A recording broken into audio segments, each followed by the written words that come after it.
Most of the time when people talk about autonomous driving, they're thinking about moving people. Well, what about moving freight? Well, too simple. It looks like that's your mission. It looks like we got a Peterbilt back there. Charles, why don't you tell us what we're looking at?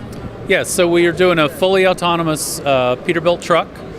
It is a camera and radar-based autonomy system. This means that we don't have to carry the expense and the unreliability of spinning LiDAR.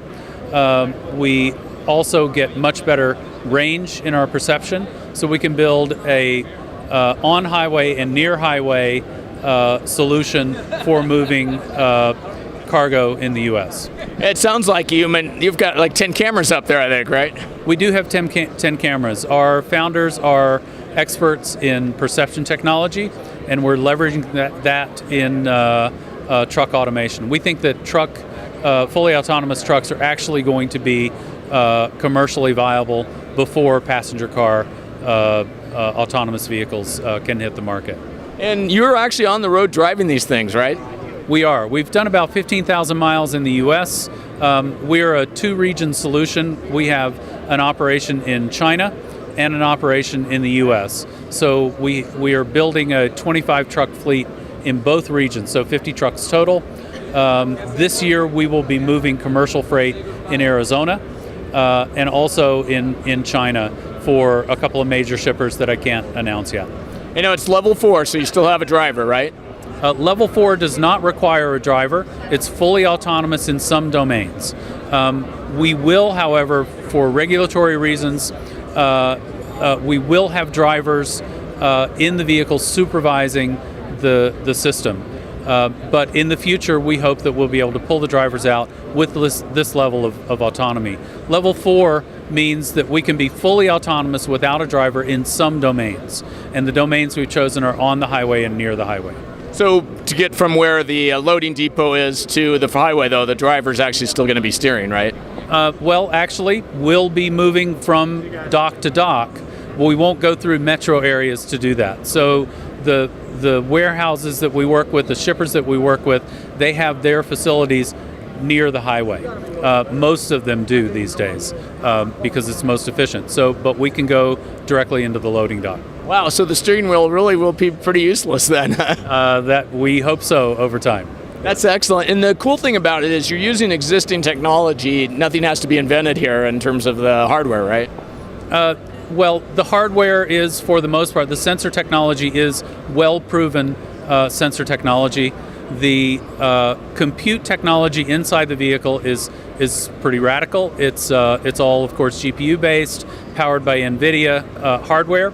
Our technology stack is all written by us, and some very advanced neural network solutions for the perception of the system. Yeah, and imagine that's where the secret sauce is, right? It's in the artificial intelligence there.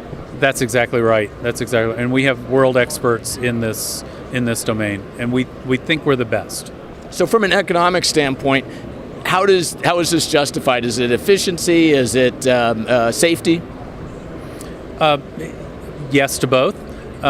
We think it is safer than having the issues that come with having human drivers, but it addresses a real problem in the industry that there aren't enough drivers. So this isn't about replacing drivers, it's about solving the issue of not having drivers available at all. And in the cases where there are drivers in the vehicle, we make them safer by having a very capable co-pilot with them. What about the analytics as far as connectedness? Are you going to be connected to the truck while it's en route?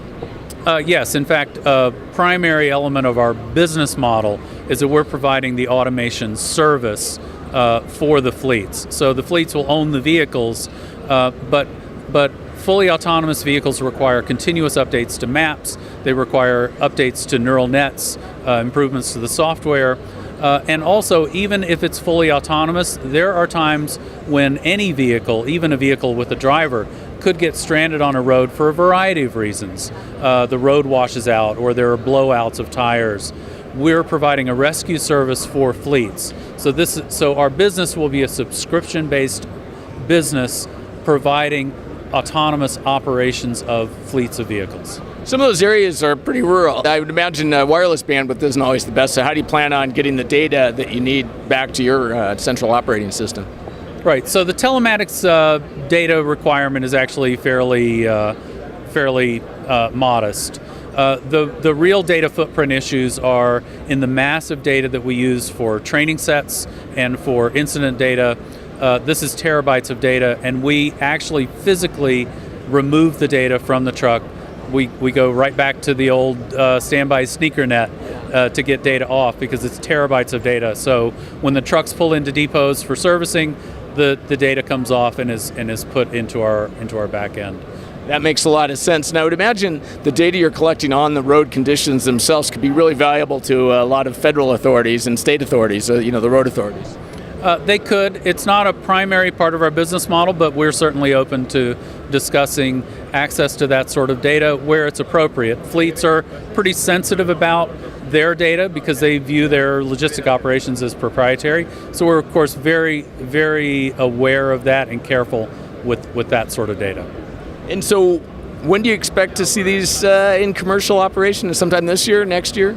Yes, we'll be moving commercial freight, we're hoping starting in September with supervising drivers on board, but we'll be generating revenue doing that starting in September. Excellent. Well, that's wonderful, and congratulations and good luck. Thank you very much.